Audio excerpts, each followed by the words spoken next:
Greetings EPQists, just a quick supplementary video to help you searching for those online resources. This could be at any point of the game really, if you're preparing your project proposal or tidying up your research review or even getting towards the end of your discussion. You can always do with another resource. Now some of this is hardly groundbreaking or earth-shattering, but I think it's worth just putting it all in one place and talking you through it quickly. So obviously this being a time of great plague, everything is online and more or less free. So where should you be looking for resources? I think by far and away the first place you should go to is the BASVIC library page on the VLE, and there is a little tab, a little button in the middle of the page once you get there, which says A to Z of online resources. Now, when you click on that, you will get something appearing, that's a screenshot from it there, with all of the things that BASVIC Library has subscribed to and all of the login details for them. Now, some of the most used things are the New Scientist. If you're doing anything vaguely scientific, even sociology, that kind of thing, there will almost certainly be something in the New Scientists that you can use for your EPQ, and it is a well-respected science magazine. If you're doing anything economics based or politics, The Economist is in some ways a slightly misleading title because it covers a whole variety of other things, but from an economics angle. To be honest, if you're doing science as well, I would search the Economist. So log into the Economist, type in on their website, quick search, keywords for your project.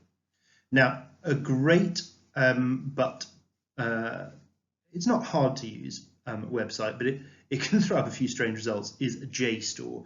Now, this is a massive series of online journals, and you'll scroll down, put the BASVIC login in for JSTOR, and then type in your various search terms. Now they'll probably take some refining because there's a huge resource and you'll get all sorts of very obscure things.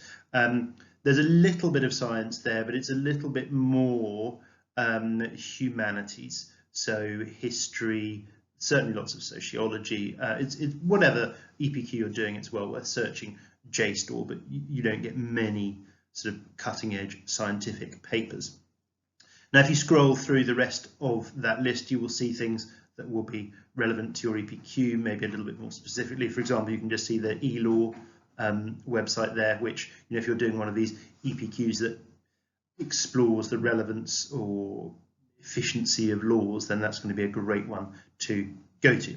So this is the BASVIC library. Go to the VLE, there's that little library tab at the top, and then when you scroll down, you will see a button which says the A to Z of online resources. Now, just next to that button will be the news and stats page, and this has got access to some other websites that are similar, but one in particular that's amazing is the UK Newsstand. So this gives you an archive of some of the most well-read papers in the UK. So the Times, the Telegraph, and Observer. It also gives you access to probably the best political magazines in the UK. So the New Statesman, which is leaning left, and the Spectator, which is leaning right. So if you're doing any kind of sociology, politics, even science, EPQs, then they again will be a great place to search, and they're free and the email's there. A separate but excellent resource is the Financial Times. Now this isn't just, again, financial news, although that's its driving purpose. They do very good quality articles on politics, science, and everything else. So absolutely search those two websites as well. A third one that is really, really useful is Issues Online, and this is in this news and stats place. Now that is brilliant for a lot of the slightly more ethical EPQs, and remember, almost everyone's EPQ will have an element of ethics to it. But that looks at the debates in current societal issues, which is fundamentally what an EPQ is. So it's a little bit more kind of philosophical and ethical, but again, very, very well worth it. You know, if you're looking at the ethics of CRISPR, or the ethics of law reform, or you know, the ethics of anything along those lines, then Issues Online is a great place to at least search. Now, at the bottom, there is a very potentially useful website. Very potentially? No, potentially very useful website, which is the Office of National Statistics, and they produce vast reams of statistics and some statistical analysis on almost anything you can think of, you know, in terms of, well, take a pick, you know, poverty, equality, you know, wages. I mean, you know, it's vast. It is the UK government's official sort of statistical service. So that can be absolutely amazing for the right EPQ. So those are two things that you can access, or two areas that you can access through the BASVIC VLE, and you can, you know, more or less write a whole EPQ through those, if we're being brutally honest. But remember, try and get as many sources from as many different places as possible. Now, another way of approaching things is through Google Scholar. Now, you can just type Google Scholar into Google, and then it will take you to the Google Scholar page. And this is just a search engine, obviously created by Google, that is focused more on scholarship results. So when you type any kind of relevant term in, you'll get a whole series of hits, and mostly journal articles. Now, some of them will be free, a significant amount will be free, and you know, you can often see that if it comes up with a PDF. But even for those that aren't free, they will give you the abstract, and for a certain level of analysis, there would be absolutely nothing wrong with quoting an abstract or referring to an abstract in a paper. Now, the abstract is the little summary of the paper at the beginning, which is often given free to allow you to decide whether you want to buy the journal or not. If you built a whole EPQ around an abstract without having read the main paper, then you might get in trouble. But if you're using it just as a little piece of supporting evidence, then it would be perfectly valid to use an abstract if it's detailed enough. So Google Scholar, a great place to search for information as well. Now, the next place is Wikipedia, and Wikipedia has its flaws. It's an amazing resource as well. I wouldn't ever use Wikipedia itself as a quoted source. There's a little bit of snobbery around it, which is probably not justified, but I would avoid it nonetheless. But one thing that Wikipedia is amazing for is the references. So at the bottom of any article, so here I've searched CRISPR or something like that, there was hundreds of references, and at the bottom of the page you can see the web links to those articles, some of which you have to pay for, but others you may not. So have a look at the references page of the Wikipedia page of whatever it is that you're looking at, and well, not references pages, the bottom of the page. So if you scroll down there, there'll be all sorts of articles, journals, things that you can use for your EPQ. So you know, use Wikipedia as a jumping off point as much as anything. That's also something that you should be thinking of doing whatever you access. Lots of online journal articles, newspaper articles, they have a bibliography or a references section, and you can click through to the original sources and use them, interpret them, use them to critique your cat, who is clearly committed to Wikipedia. You know me? Committed to Wikipedia? Yes, she is, although she looks down on it. She looks down on everything, if we're being honest. So,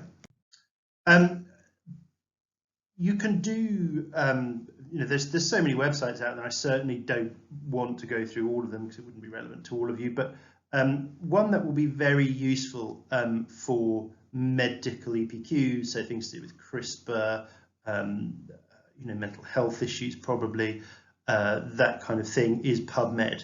And this is a huge database of medical journals and medical resources. Now, if you look at the screenshot, you'll see that you can search abstracts, which you, of course, you can absolutely use, but you can search for things that give you the free full text as well. So rather than have the kind of heartbreak of searching for something that really answers your question, you see the abstract and you have to pay £100 to access the article, which is not uncommon. You can only search for things with the free full text, and then you know you can use it if you find it. So PubMed, great for gene therapy, CRISPR, anything along those lines. If you're doing something on the French Revolution, then no, PubMed is simply not going to help you. It is quite specialist. So just one point to just kind of remind you of is that different search engines will give very different results. And I know you're probably all wonderful digital natives who know exactly how to use the internet, but I would have a go at using, searching for a particular term on Bing, as revolting as it is, then do it on Google, and then have a go on something like DuckDuckGo. And you will get quite different front pages, and you might find that one search engine has a better kind of algorithm for understanding what you're looking for in EPQ. So do just explore a bit with other search engines. I find it all the time when I'm doing stuff for teaching. Google understands what I'm looking for the classic stuff I look for, and Bing is just absolutely useless for that. So yeah, well worth exploring. Other things which are really worth having a look at are podcasts, and these are a great resource.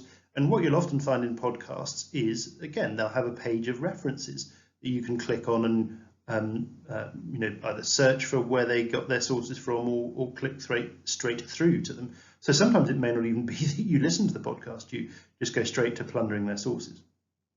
Now you can get podcasts obviously on Apple. I put podcasts there. That wasn't deliberate, maybe. Sorry, I'm not taking the piss. Sorry, cat distraction. What was I going to say? Yeah, so you can obviously, you've got Apple Podcasts, you've got stuff on Android, that kind of general podcast app. But something else that's not automatically on your phone and is well worth downloading if you're on iOS is iTunes U. And that is where a lot of university lecturers have put their university lecture courses online, and it's all free. So you type in whatever it is that that you're looking for, cause of the French Revolution, and you will get whole sort of university level lectures on the cause of the French Revolution, or things associated with it. So it can, for some EPQs, absolutely amazing. You get 4 or 5 of the world's top lecturers kind of giving you the answer, more or less. So have a look at iTunes U. You could probably download it onto a PC, I would guess. I'm sure there'll be a way of getting it if you're not a Mac user. Other podcast services such as Stitcher. If you're really not on Apple, Stitcher's got a lot of stuff these days. I haven't used it very much, but it is another option. But anyway, iTunes U is something not to overlook. So moving on. Another thing which students have had some success with in the past, rather weirdly, is Twitter. As vile a cesspit of well, anyway, things I shouldn't say for an educational PowerPoint.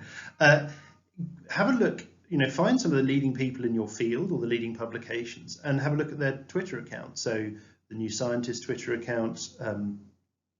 A sort of classic of this is, if you're doing anything to do with autism, Simon Baron-Cohen, who is, yes, Sacha Baron Cohen's cousin, is one of the world's leading sort of autism researchers, and he's very active on Twitter, and he puts up all sorts of really useful little snippets.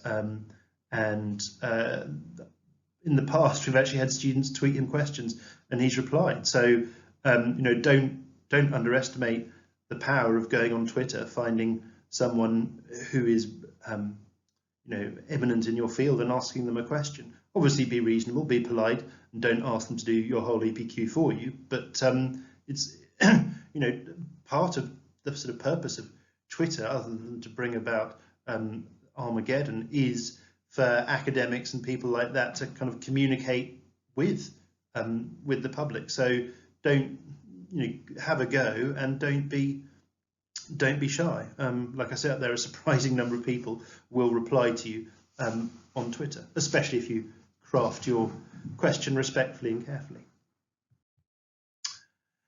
Okay, so just a couple of things to remember. So remember to record all of the details about the sources that you access for your references. And I would recommend kind of doing it as you go along, because going back and finding them, all the precise details, will be a real pain. But the most important thing is you've got clear references to how, where you got the information from. Now, some sites, such as PubMed, will have a little button that says Cite, and you click that button, and that gives you the properly, arranged sort of reference, website, article, data accessed, all that kind of stuff. So it's automatically done for you. So click that, copy that, paste it in a Word document for later on. The other thing you can do with web links is add them straight into the bibliography function on Word, which, given that so much of your stuff will be online, I think that's probably something to really get in the habit of doing. Now, obviously, with online resources, there are so many other different things that it's impossible to go through them. I suppose another top tip is really think about the search terms that you're using. Look for specialist terminology. Typing into Google a kind of whole massive kind of argument, should we go to the moon, is probably not going to get you much good quality academic stuff.